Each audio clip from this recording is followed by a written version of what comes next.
So guys, after 10 days from starting the project, we completed the whole Dark Denizen army. Pretty happy how everything turned out. Way better than what I initially planned.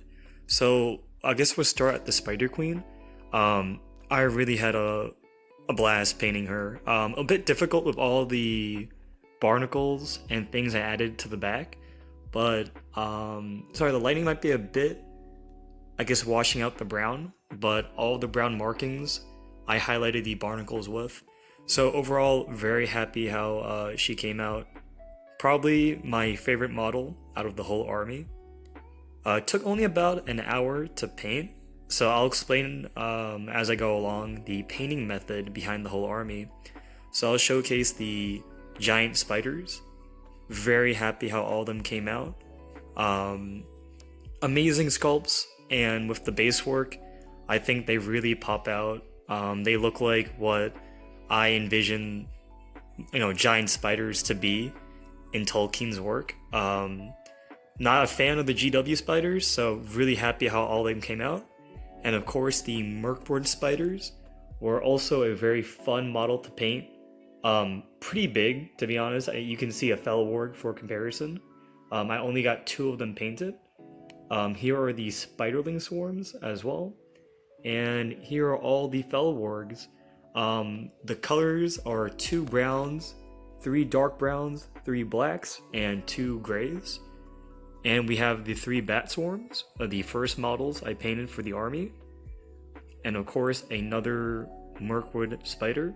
So overall, very pleased with all the effect and the painting.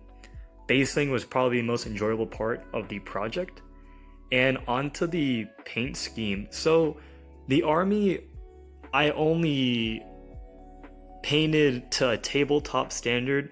This army will not be winning any awards by any standards. I cut a lot of corners, but I guess the goal of this army was to showcase almost tabletop standard, just with a bit more complex bases to drive home the Mirkwood theme.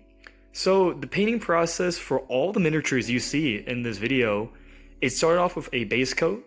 So for the spiders and the wargs, they all differed. So for these spiders, of course, a black base coat. For the wargs, it was Mornfang brown. I think it was one of the P3 paints for these guys. Storm vermin fur. And for the blacks, of course, the P3 black. And the steps I did was a base coat, various dry brushes, and then we had selected highlights. And I don't know if you all, hopefully it picks up in the camera, but the way I make these models tabletop is making visual interest, which I've been rambling on about in so many of the videos. But visual interest, when you look at the spiders and all the black and browns, I use blues, orange browns to add shade into them. So the spiderling swarms, they're all individual, and you can see they have Sotek green, or is it Sotek blue? Whatever that blue is, it's one of my favorite paints, and I use it to shade many of the models, just for contrast and to add that visual interest to the miniatures. If you just paint them black and the natural tones, it kind of looks a bit bland and there's no pop factor. So we look at the Merkwood Spider, I think he really does pop with those small accents of the blue. Same thing for the bases. I added all that green moss and algae effect, so you can see how much they truly pop. I do apologize about the lighting right now. It does feel a bit, some of the colors are washed out.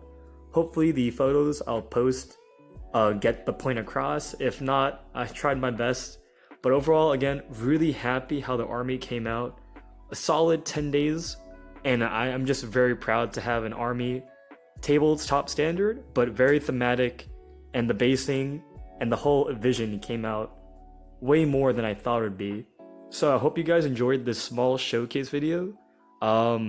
Most likely we'll feature them against the next game against Tom, and we'll have a lot of tutorials of how I paint the bases, the different natural tones for the wargs. Let me zoom in on them a bit more before we end the video, so you can see all the various tones. And the point I'm trying to get is, You don't have to spend hours and hours painting as long as you have some clean, sharp edge highlights with simple dry brush and some controlled shades.